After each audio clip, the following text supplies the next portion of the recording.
Okay. అందరికీ నమస్కారాలు.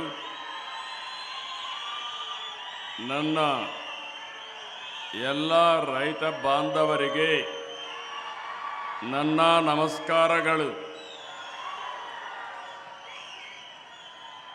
నేను కూడా కొన్ని రోజులు బెంగళూరులో ఉంటే కన్నడ బ్రహ్మాండంగా మాట్లాడగలుగుతాం. తెలుగు కన్నడ రెండు కూడా సిమిలర్గా ఉంటాయి. ఈరోజు ఈ కార్యక్రమానికి విచ్చేసినటువంటి పెద్దలు, గౌరవనీయులు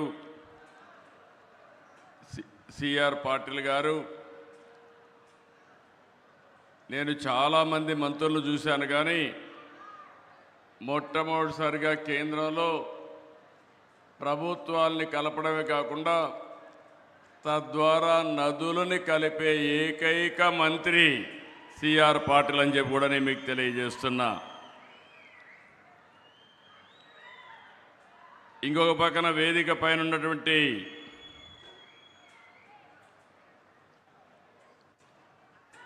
గౌరవ కర్ణాటక ముఖ్యమంత్రి గౌరవనీయులు శివకుమార్ గారు, గౌరవ తెలంగాణ ముఖ్యమంత్రి గౌరవనీయులు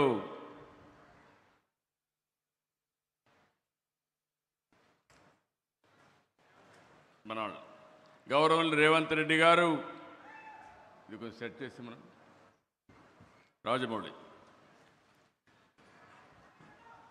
మూడు రాష్ట్రాలకు సంబంధించినటువంటి గౌరవ ఇరిగేషన్ శాఖ మాత్యులు తెలంగాణ ఉత్తమ కుమార్ రెడ్డి గారు, ఆంధ్రప్రదేశ్ రామానాయుడు గారు, అదే మరిగా కర్ణాటక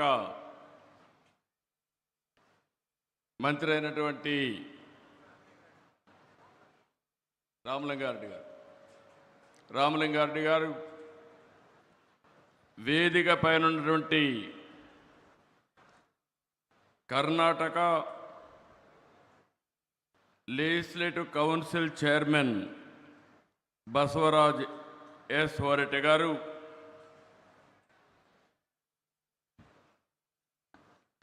కేంద్ర ఇరిగేషన్ శాఖ సెక్రటరీ కాంతారావు గారు,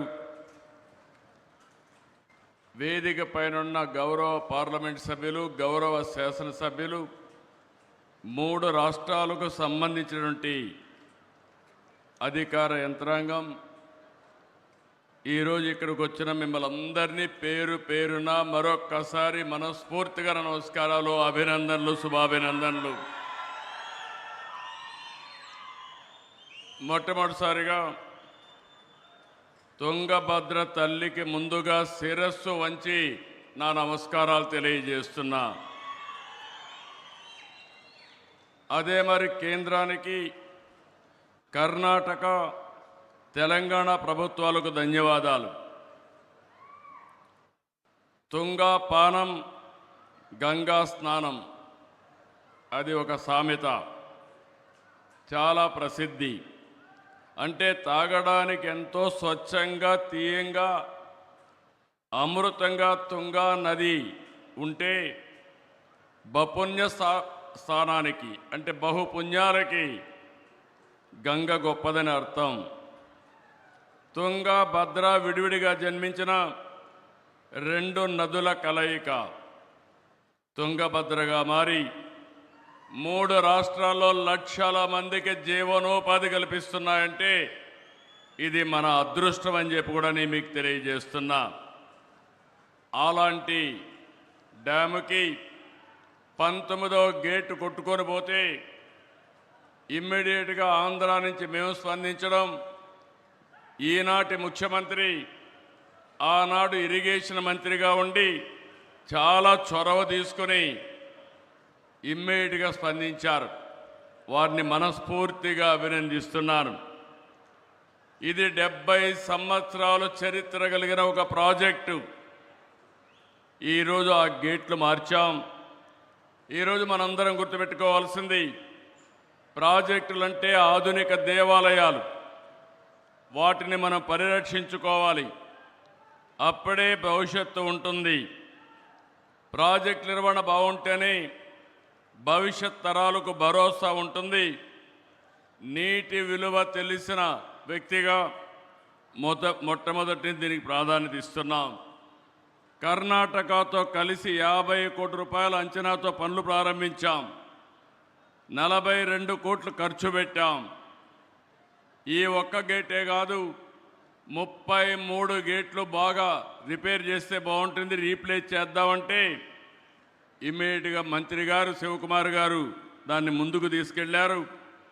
ఈరోజు 6 నెలల్లో 33 గేట్లే కాకుండా మళ్ళీ శోభ వచ్చే విధంగా ఈరోజు తుంగభద్ర డ్యామ్ తయారు చేశారంటే దీనికి మనస్ఫూర్తిగా అందరినీ అభినందిస్తున్నా, ధన్యవాదాలు తెలియజేసుకుంటున్నాను. నాకు ఈరోజు ఒక సంఘటన జ్ఞాపకం వస్తూ ఉంది. 1983లో ఆ రోజు